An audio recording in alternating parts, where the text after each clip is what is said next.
किस किस ने ऐसे अपने घर पे मिट्टी के बर्तन बनाए हैं, ऐसे गिलास छापे हैं? कमेंट करके मुझे ज़रूर बताइएगा। दोस्तों, मैं तो बहुत ज़्यादा ऐसे मिट्टी के घर बना के खेली हूँ। अगर आप भी ऐसे खेले हैं तो कमेंट करें। राधे राधे, जय श्री कृष्णा दोस्तों। कैसे हैं आप सब? उम्मीद करती हूँ आप सब अच्छे होंगे। तो आज का मेरा ब्लॉग है घर की साफ सफाई। आप सब कहते होंगे कि ये साफ सफाई का ब्लॉग कितना बनाती है, तो दोस्तों मैं आपको बता देना चाहती हूँ कि मैं साफ सफाई से कुछ ज़्यादा ही रहना चाहती हूँ। गंदगी मुझे बिल्कुल भी बर्दाश्त नहीं है। इस वजह से मैंने सोचा भाभी गई हैं दवाई लेने के लिए तो इतने में साफ कर देती हूँ, क्योंकि भाभी की अभी तबीयत ज़्यादा खराब है। तो उनकी हेल्प करने के लिए ही हूँ मैं घर पे। आप लोग भी क्या अपने मायके जाके साफ सफाई का ध्यान रखते हैं या फिर अपने मायके में जाके एंजॉय करते हैं? कमेंट करके ज़रूर बताइएगा। मैं तो हमेशा ही एंजॉय करती हूँ वैसे तो, लेकिन अभी मेरे भाभी की तबीयत खराब है तो इस वजह से मैं साफ सफाई कर रही थी। ऐसा नहीं है कि मैं हमेशा ऐसे ही आके साफ सफाई करती हूँ। मेरी भाभी की तबीयत खराब थी तो इस वजह से मैंने सोचा उनकी हेल्प मैं कर देती हूँ। वही ये काम करती थी जो मैं अब कर रही हूँ।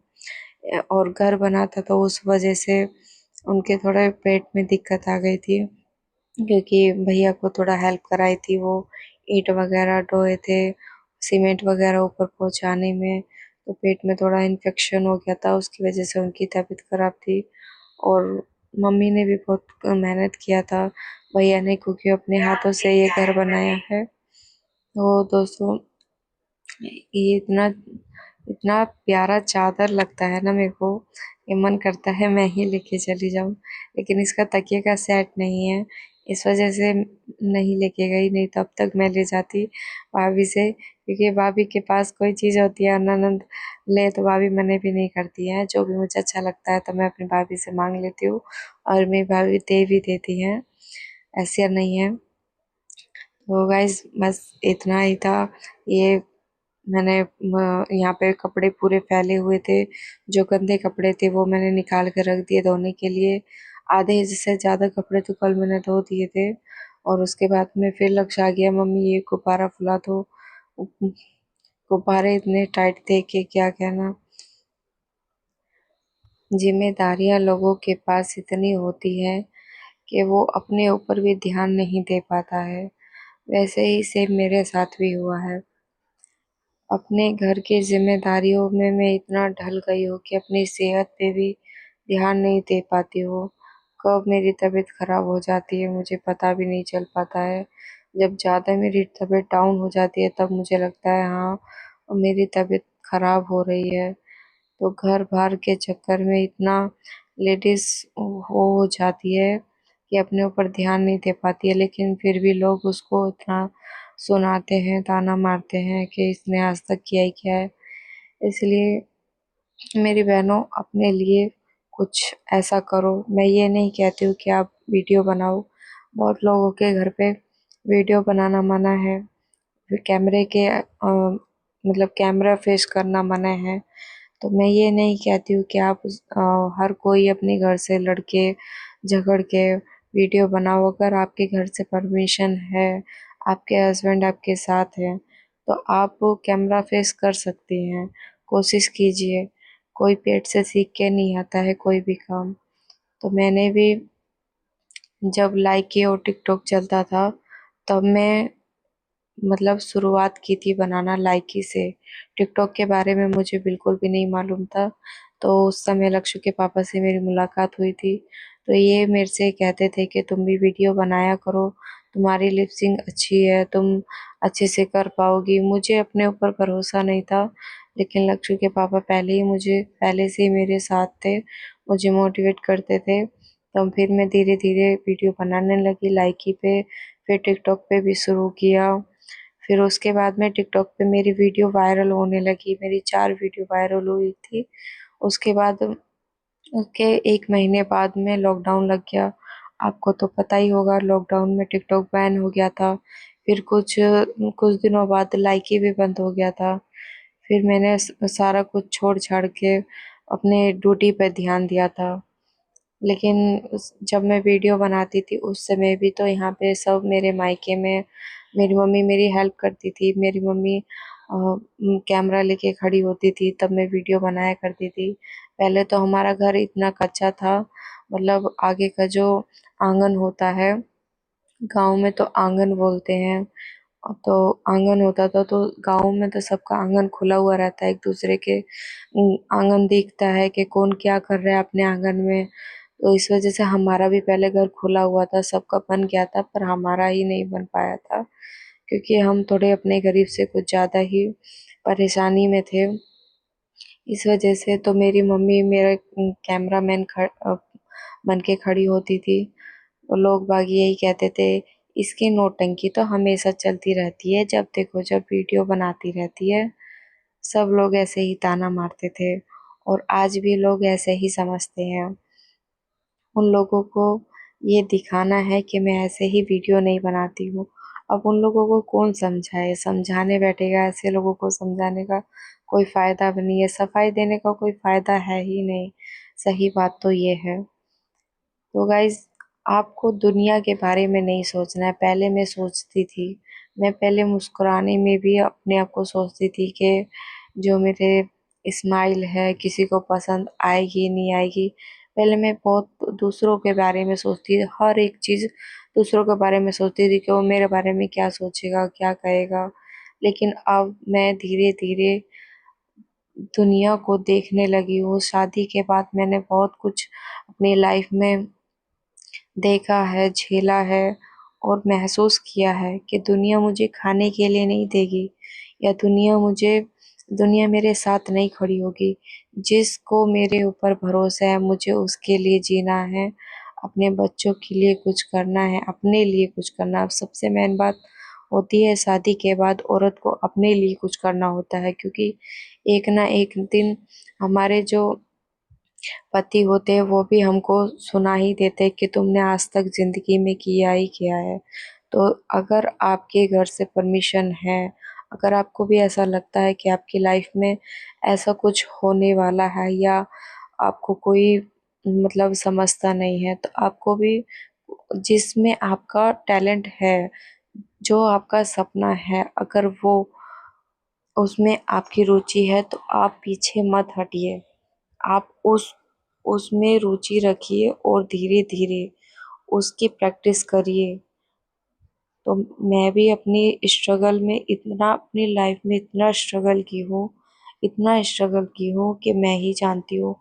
अपनों के बाहर के तो छोड़ो, अपनों के लोगों की भी ऐसी ऐसी बातें सुनी हैं।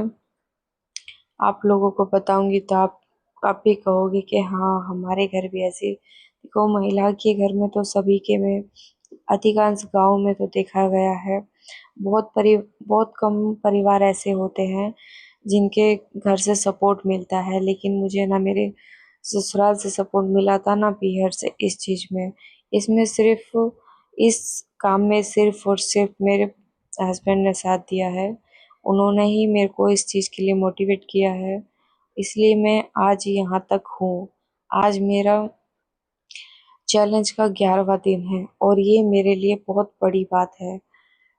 इस 30 दिन चैलेंज के बहुत बड़ी बात होती है, क्योंकि रोज डेली वीडियो बनाना वो एक अलग बात होती है। हमें पता रहता है कि हम आज ये करेंगे तो इस चीज़ की वीडियो बना लेंगे, वहाँ जाएंगे उस चीज़ की वीडियो बना लेंगे। एक दिन नहीं डालेंगे तो कोई बात नहीं है, लेकिन अगर आपको सफलता चाहिए, अगर आपको कुछ बनना है, यूट्यूबर बनना है, अगर आपको आगे बढ़ना है, तो आपको रोज वीडियो डालना है, आपको अपने लक्ष्य पर ध्यान देना है। तो इसलिए मैंने ये 30 दिन का चैलेंज लिया है कि इस 30 दिन के चैलेंज में मैं अपना काम अच्छे से कर पाऊंगी, और मुझे अपने ऊपर पूरा भरोसा है कि मैं एक ना एक दिन कामयाब होके दिखाऊंगी, क्योंकि मेरे साथ मेरे पति खड़े हैं इस काम के लिए। हो जाती है हम लोगों में भी बहस कभी कभी, लेकिन कभी उन्होंने इस चीज़ के लिए मुझे ताना नहीं मारा है, क्योंकि उन्होंने मुझे मोटिवेट किया है, ना कि मुझे हराया है। लेकिन कहीं ना कहीं बात देखिए आ ही जाती है कि तुमने अपनी लाइफ में किया ही क्या है, तो वो थोड़ी बहुत बातें लगती हैं। तो बस इसीलिए आपको ठान लेना है कि मुझे ये काम करना है तो करना है। मेरी इतनी तबीयत ख़राब रही थी, पहले फर्स्ट ब्लॉग में ही मेरी बहुत ज़्यादा तबीयत ख़राब थी, मुझे लूज मोशन थे, इतना बुखार था कि मैं खाट से उठ भी नहीं पा रही थी। फिर भी घर का सारा काम किया और मैंने वीडियो भी शूट की थोड़ी थोड़ी, और मैंने फिर उसके बाद में शाम को एडिटिंग भी की, वॉइस ओवर भी की, और अपने बच्चे को भी देखा, घर का सारा काम भी देखा। आप सोच सकते हैं कि मैं किस परिस्थिति में थी, फिर भी मैंने अपना काम पूरा किया है। आज मेरे ब्लॉग का 11वां दिन है, लेकिन इन 11 दिन में मैं बस 1 या 2 दिन ठीक रही हूँ, बाकी दिन मेरी तबीयत ही खराब थी। लेकिन फिर भी मैंने अपना काम के प्रति पीछे नहीं हटी, मैं हार नहीं मानी, क्योंकि मुझे आगे बढ़ना है। आगे बढ़ने का आगे बढ़ने का जो सपना है मेरा, वो मुझको पूरा करना है। अगले 1 साल के अंदर मुझे अपना खुद का घर बनाना है। इसी इसी वजह से अपना जो सपना है गाइस, वो आपको ही पूरा करना है। आप मैं बस इतना कहना चाहती हूँ कि ये जो दुनियादारी है आपके साथ नहीं होगी। जो आपके अपने हैं, आपको जो सपोर्ट करते हैं, आपको उनके लिए जीना है, अपने लिए जीना है, तो आप खुद अपने लिए कुछ कर सकते हैं। आप बस एक बार ठान के देखिए, फिर देखिएगा आपके अंदर कैसे जुनून आता है। मैं भी सोचा करती थी कि कैसे मैं क्या करूँगी, कैसे करूँगी, लेकिन मुझे रोज़ मेरे हस्बैंड समझाते थे कि तुम ऐसा करो, वैसे करो, हार नहीं माननी है, मैं तुम्हारे साथ हूँ। रोज़ मुझे मोटिवेट करते हैं, वो रोज़ मुझे समझाते हैं कि सोनी देख, जब तुम परेशान रहोगी और घर में ऐसे ही अकेले रहोगी, तो तुम और ज़्यादा परेशान रहोगी। इससे बढ़िया है कि तुम अपना जो तुम्हारे अंदर टैलेंट है, वो तुम उस टैलेंट को बाहर लेके आओ। लेकिन मुझे नहीं मालूम था कि मेरे अंदर क्या टैलेंट है, लेकिन वो टैलेंट मेरे हस्बैंड को मेरे अंदर दिखाई दिया। तो बस इसीलिए मैं इस राह पे उतर गई। पहले भी 2 साल पहले मैं अपना ये काम की थी चालू, लेकिन मेरे हस्बैंड उस समय दूसरों के भड़काव में आ जाते थे। लेकिन समय के अनुसार उनको भी पता चला कि दूसरे लोग हमें खाने के लिए नहीं देंगे। दूसरों लोगों की बातों में आ जाया करते थे कि अगर तुम्हारी घरवाली फेमस हो गई तो वो तुमको छोड़ के चली जाएगी। ऐसे उनको भड़काया करते थे। इतना घर में झगड़ा होता था, बहुत ज़्यादा। उन्होंने ये तक चुन लिया था, मैं मेरी वीडियो यूट्यूब पे अच्छा खासा व्यूज जाने लगा था। उन्होंने कहा अगर तुमको सोशल मीडिया को चुनना है तो फिर मुझे छोड़ना पड़ेगा। लेकिन हमारी लव मैरिज है, मैं उनसे दूर नहीं जाना चाहती थी, इसलिए मैंने फिर सोशल मीडिया को ही छोड़ना अच्छा समझा। फिर उसके बाद में हम लोग अच्छे से रहने लगे। और आगे क्या हुआ ये जानने के लिए आपको अगले ब्लॉग में आना पड़ेगा, इंतज़ार करना पड़ेगा। ये ब्लॉग कैसा लगा कमेंट करके ज़रूर बताइएगा, और किस किस के घर में ये सब होता है वो भी बताइएगा। राधे।